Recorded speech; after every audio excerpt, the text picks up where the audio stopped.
नमस्कार जय गुरु परम प्रेममय श्री श्री ठाकुर अनुकूल चंद्रेर चरणे आमार प्रणाम। आमी सदाचार निये दो चारटा कथा बोलते चाই। ठाकुर बोललेन श्री श्री ठाकुर अनुकूल चंद्र बोललेन सदाचारे बाँचे बारे लक्ष्मी बाँधा तार घरे सदाचारे रत नय पदे पदे तार भय। आबार आरेकटा जायगाय बोलছেন सदाचार कारे बोले ताके तुई बुझिस जे आचारे बाँचे बारे सदाचार तारे बोलिस। सदाचार सम्पर्के बहु धरनेर कथा आछे। प्रथम नम्बरटा हच्छे कि सदाचारे बाँचे बारे लक्ष्मी बाँधा तार घरे। ताहले सदाचार बोलते आमादेर कि आछे एखाने दुटो शब्द आछे, एकटा हच्छे सद युक्त आचार समान सदाचार। एई सद कथाटी एलो अस धातु थेके। अस शब्देर अर्थटा हच्छे जेखाने आमार अस्तित्वेर विकास घटे।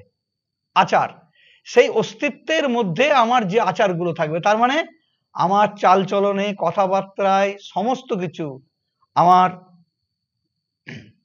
अर्थात माने आध्यात्मिक सदाचार दैहिक सदाचार एवं এই मानसिक सदाचार এই तीन सदाचारটা আমাকে পালন করতে হবে। তাহলে আমরা প্রথমে কি বললাম সদাচারে বাঁচে বারে লক্ষ্মী বাঁধা তার ঘরে।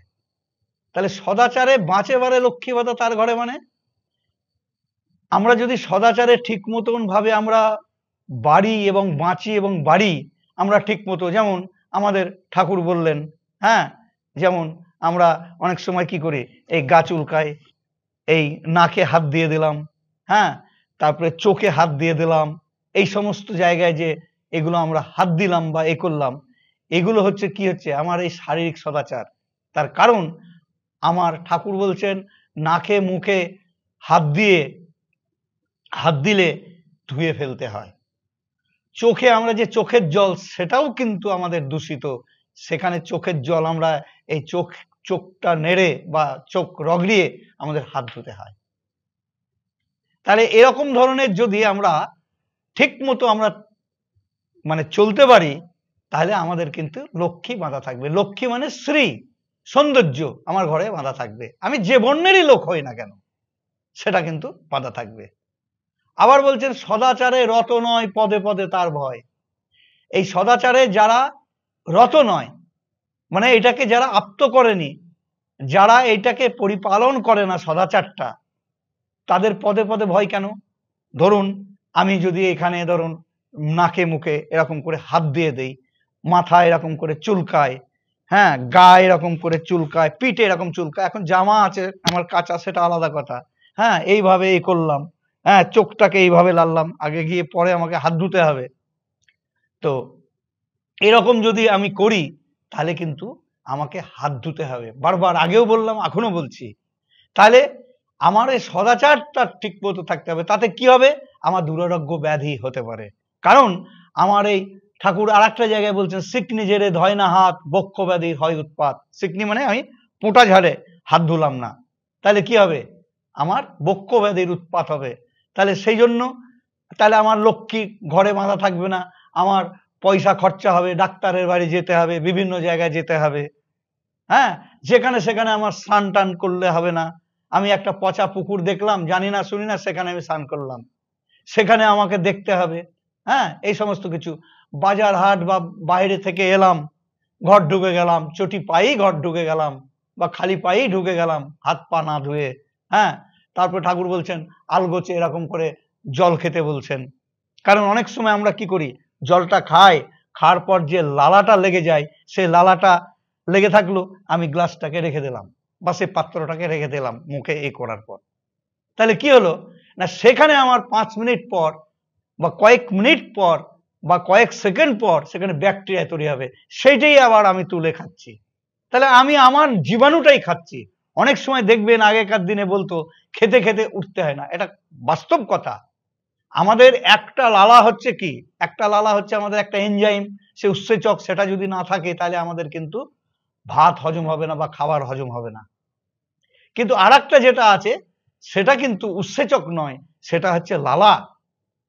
সেই জন্য আমাদের সকালবেলায় উঠে আমাদের যে সমস্ত বিছানাতে আমরা শুয়েছিলাম সেগুলোকে আমরা আমরা পরিবর্তন করব এবং নিজেও সবসময় আমাদেরকে এই কোমর পর্যন্ত ধুতে হবে হ্যাঁ চোখ, মুখ, নাক সমস্ত কিছু আমাকে প্রক্ষালন করতে হবে। এগুলো করলে কি হয়, আমার রোগগুলো আসবে না। তাহলে আমার ঘরে লক্ষ্মী বাধা থাকবে, অর্থাৎ আমার পয়সা খরচা হবে না। সদাচারে রত নয়, পদে পদে তার ভয়, তার পদে পদে ভয় থাকবে।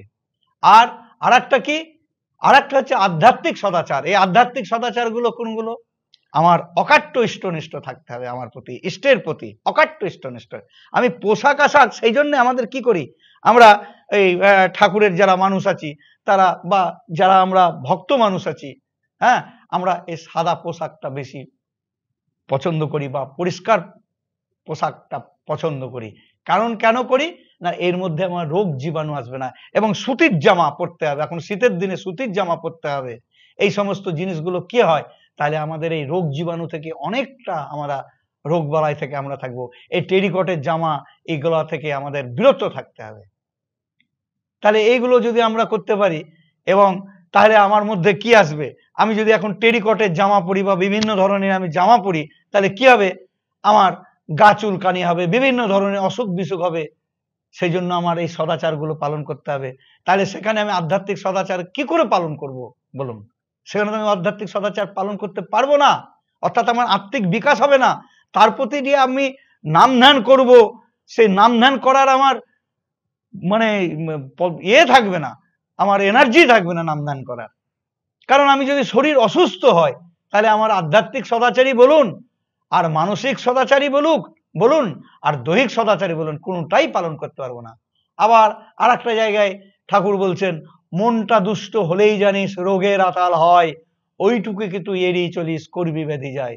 আমার মনটা যদি দুষ্ট হয়ে যায়, খুঁতখুঁতামি করে, দেখবেন আমি একটা খাবার, খুব ভালো খাবারই খাচ্ছি, কিন্তু সেটা আমি খুব রুচিসম্মত ভাবে খাচ্ছি না, ঘৃণা ঘৃণা ভাবে করছি। এদিক থেকে আমার মানসিক সদাচারটাও বিঘ্নিত ঘটছে, তার সঙ্গে আমার মানে শারীরিক সদাচারটা আসছে। কারণ মনের সঙ্গে শরীরের একটা অঙ্গাঙ্গী ভাবে জড়িত, আধ্যাত্মিক সদাচারটাও অঙ্গাঙ্গী ভাবে জড়িত। সেই জন্য আমাদের একটা কথাই বলে, চলতি কথায়, যে প্রসাদ খাও টেনে আর গুরু করো চেনে।